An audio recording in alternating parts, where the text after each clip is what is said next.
నమస్తే, మీరు చూస్తుంది సుమన్ టీవీ. నేను మీ కీర్తి. అక్టోబర్ నెలలో ద్వాదశ రాశుల వారికి ఎలా ఉండబోతోందో తెలియజేయడానికి మనతో పాటు ఉన్నారు ప్రముఖ ఆధ్యాత్మికవేత్త కోనాల భాగ్యలక్ష్మి గారు. నమస్తే అమ్మా. ఓం శ్రీ మాత్రే నమః. అమ్మ, మరి మిథున రాశి వారికి ఎలా ఉంటుంది, ఎలా చేస్తే బాగుంటుంది, ఏం చేస్తే బాగుంటుంది, అది కూడా ఒకసారి తెలియజేయండి. ఓం శుక్లాంబరధరం విష్ణుం శశివర్ణం చతుర్భుజం ప్రసన్న వదనం ఛాయే సర్వ విఘ్నోపశాంతయే. ఓం శ్రీ మాత్రే నమః. అక్టోబర్ నెల అంటే 1/10/2024 మాస ఫలాలు కార్యక్రమానికి స్వాగతం. ద్వాదశ రాశుల వారికి ఏ విధంగా ఉండబోతోంది, ఏమిటి సంగతి అనే విషయాన్ని మనం ఇప్పుడు ఒకసారి పరిశీలిద్దాం. మరి అయితే ఈ అక్టోబర్ నెలలో చూసినట్లయితే కనుక మనకి దేవీ నవరాత్రులు ప్రారంభమవుతాయి. అమ్మవారి యొక్క అనుగ్రహంతో అందరూ కూడా దేవీ నవరాత్రులు అనేటటువంటి శుభకరమైనటువంటి విశేషాలు, మనకు జాతక విశేషాలతో పాటు ఆ విషయాలు కూడా అమ్మవారిని ఏ విధంగా ఎలా పూజిస్తే అమ్మవారి అనుగ్రహం లభిస్తుంది అని ఆలోచించేటటువంటి అతిథులందరికీ కూడా దసరా శుభాకాంక్షలు. తర్వాత చూసినట్లయితే కనుక 11వ తారీఖున గురుడు వక్రగతిన వెళ్ళబోతున్నాడు. ఆ విషయం గుర్తుపెట్టుకోండి. వృషభ రాశిలో ఉన్నటువంటి గురువు గారు 11వ తారీఖున వక్రగతిలోకి వెళ్ళబోతున్నారు. తర్వాత చూసినట్లయితే 11వ తారీఖునే తులారాశిలోకి బుధుడు ప్రవేశిస్తున్నాడు. ఆ విషయం కూడా గమనించగలరు. తర్వాత 14వ తారీఖున శుక్రుడు వృశ్చిక రాశిలోకి ప్రవేశిస్తున్నాడు. తర్వాత చూసినట్లయితే 18వ తారీఖున రవి తులారాశిలోకి రవి సంక్రమణం జరగబోతోంది. తర్వాత చూసినట్లయితే కనుక కర్కాటక రాశిలోకి కుజుడు 20వ తారీఖున ప్రవేశం చేస్తున్నాడు. అయితే ముఖ్యంగా చూసినట్లయితే కనుక 30వ తారీఖున బుధుడు వృశ్చికంలోకి ప్రవేశిస్తున్నాడు. గ్రహముల యొక్క గమనాలు ఈ విధంగా ఉన్నాయన్నమాట. అయితే మనము అనుకుంటూ ఉంటాం కదా, ఏమనంటే కనుక గ్రహాల గమనాలను బట్టే మన యొక్క జాతక చక్రంలో పరిస్థితులు, స్థితి, గతి కూడా మారుతుంది అన్న విషయం మనం అనుకుంటూ ఉంటాం కదా.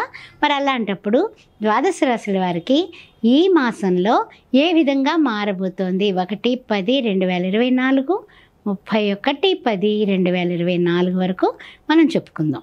ఈ ఛానల్ని మీరు ఎంతకాలం నుంచి కూడా చూస్తున్నారు, ఆదరిస్తున్నారు. మీ అందరికీ కూడా కృతజ్ఞతలు. తర్వాత ముఖ్యంగా మనం చెప్పుకోవాలంటే కనుక ఆస్ట్రో భాగ్యలక్ష్మి అనే ఈ ఛానల్ని సబ్స్క్రైబ్ చేసే ఉంటారు. మన వాళ్ళందరికీ కూడా షేర్ చేస్తూ ఉండండి. ప్రతిరోజు ప్రతి వారం చాలా ముఖ్యమైనటువంటి అమ్మవారి విషయాల దగ్గర నుంచి అయ్యవారి విషయాల వరకు, జాతక చక్రాలు, జాతక పొంతనలు, అదేవిధంగా వివాహాది శుభకార్యాలు కుదరాలన్నా, పెళ్లి సంబంధాలు కావాలన్నా, సౌభాగ్య మ్యారేజ్ బ్యూరో ద్వారా కూడా మీకు 17 సంవత్సరాలుగా సర్వీస్ అందిస్తున్నాము. అందుకని ఈ విషయాలన్నీ గమనించుకొని మీరు కుంభ వివాహాలు, కదలి వివాహాలు, అది జాతక చక్రాలు ఏ విషయంలో అయినా సరే నన్ను స్వయంగా సంప్రదించవచ్చు. 9866044439కి మీరు వాట్సాప్ పంపించండి. తప్పనిసరిగా మీతో నేను మాట్లాడటం జరుగుతుంది. అక్టోబర్ మాస ఫలాల్లో మనము మిథున రాశి వారికి ఏ విధంగా ఉంది అన్న విషయాన్ని ఇప్పుడు పరిశీలిద్దాం. ముఖ్యంగా చూసినట్లయితే మిథున రాశి వారికి కుజుడు చూస్తే లగ్నాత్తు ఉన్నాడు. ఆ తర్వాత గురువు గారు కూడా 12th హౌస్లో ఉన్నాడు. ఆయన వక్రంలోకి వెళ్ళబోతున్నాడు. అయితే పరిస్థితులు ఎలా ఉంటాయి? 11వ తారీఖు నుంచి వక్రగతిన 12th హౌస్లో గురుడు. పరిస్థితులు ఏమిటి, మిథున రాశి వారి పరిస్థితి ఏమిటి అని ఆలోచిస్తే మనకి చూసినట్లయితే 20వ తారీఖు వరకు లగ్నాత్తు ఉన్న కుజుడు ద్వితీయంలోకి వెళ్ళబోతున్నాడు 20వ తారీఖు దాటాక. అయితే ఫస్ట్ ఈ మాసంలో ఏ విధంగా ఉండబోతోంది, పూర్వార్ధం ఎలా ఉంది, ఉత్తరార్ధం ఎలా ఉంది అనే విషయాన్ని పరిశీలించే ముందు అయితే మిథున రాశిలో ఉన్నటువంటి మృగశిర 3-4 పాదాలు, తర్వాత చూసినట్లయితే ఆరుద్ర నక్షత్రం, ఆ తర్వాత పునర్వసు, ప్రథమ, ద్వితీయ, తృతీయ. మరి ఏ విధంగా ఉండబోతోందయ్యా అనే విషయాన్ని మనం ఇప్పుడు పరిశీలిద్దాం. ముఖ్యంగా చూసినట్లయితే ఇచ్చిపుచ్చుకునేటటువంటి చెల్లింపులు లాంటివి అన్నీ కూడా చక్కచక్క పూర్తి చేసేస్తారు. ఇవ్వాల్సిన వాళ్ళకి ఇచ్చేయాలి, ఇంకా లాభం లేదు అనుకుంటారు. దసరాల్లో ఏ విధమైనటువంటి ఎవ్వరు కూడా మాకు మీరు ఇవ్వాల్సింది మర్చిపోయారేమో, కొంచెం పంపించండి అనే ఆలోచన కానీ, మాట కానీ, నోటీస్ కానీ అందుకోకుండా చెల్లింపులు పూర్తి చేసేస్తారు. తర్వాత విషయానికి వచ్చినట్లయితే కనుక అమ్మకాలు, కొనుగోళ్ళు ఇలాంటి విషయాల్లో మాత్రం కొంచెం జాగ్రత్తగా ఉండండి. ఎందువల్ల అంటే కనుక గురు వక్రగతి 11వ తారీఖున ఉంది. అదేవిధంగా చూసినట్లయితే కనుక మనకి కొన్ని ఆలోచనలు మంచిగా వచ్చి ముందుకు వెళ్ళాలి అనుకునేటటువంటి సమయంలో రెండవ ఇంట్లోకి కుజుడు వెళ్ళగానే 20వ తారీఖు నుంచి కొంచెం స్పీడ్గా, అంటే ఏంటంటే అవతలి వాళ్ళ మాటకి మన మాటకి ఏ మాత్రం సరిపడకపోయినా వాగ్వివాదాలు జరిగేటటువంటి అవకాశం ఉంది. వాక్కు స్థానంలోకి వస్తున్నాడు కదా మరి, అందువలన ఈ విషయాలన్నీ కూడా జాగ్రత్తగా ఉండాలి. ఆరోగ్యరీత్యా అన్ని విధాలా కూడా యోగదాయకంగానే ఉంటుంది. ఆ విషయంలో అయితే ఏం పర్వాలేదు. ఎప్పుడైతే రవి 17వ తారీఖున మారుతున్నాడో ఆ తర్వాత ఆరోగ్యం అంతా కూడా చక్కగా స్థిరపడిపోతుంది, ఏం పర్వాలేదు. కానీ ఏంటంటే కనుక కొన్ని గ్రహ సంచారాల వల్ల కొన్ని ప్రతికూలతలు కూడా ఉన్నాయి. అన్ని అనుకూలతలు కాదు, ప్రతికూలతలు కూడా 50-50 వేసుకోవచ్చు మనం. అందువల్ల కోర్టు వ్యవహారాల్లో కాస్త జాగ్రత్తగా ఉండండి. అందరినీ అన్ని విధాలా కూడా నమ్మబాకండి. కాస్తంత ఆచితూచి ముక్తసరిగా కొంచెం ఎంతవరకు మాట్లాడాలో అంతవరకు మాట్లాడుతూ వాగ్వివాదాలకి గొడవలకి పోకుండా ఉంటే అన్ని విధాలా యోగదాయకంగా ఉంటుంది.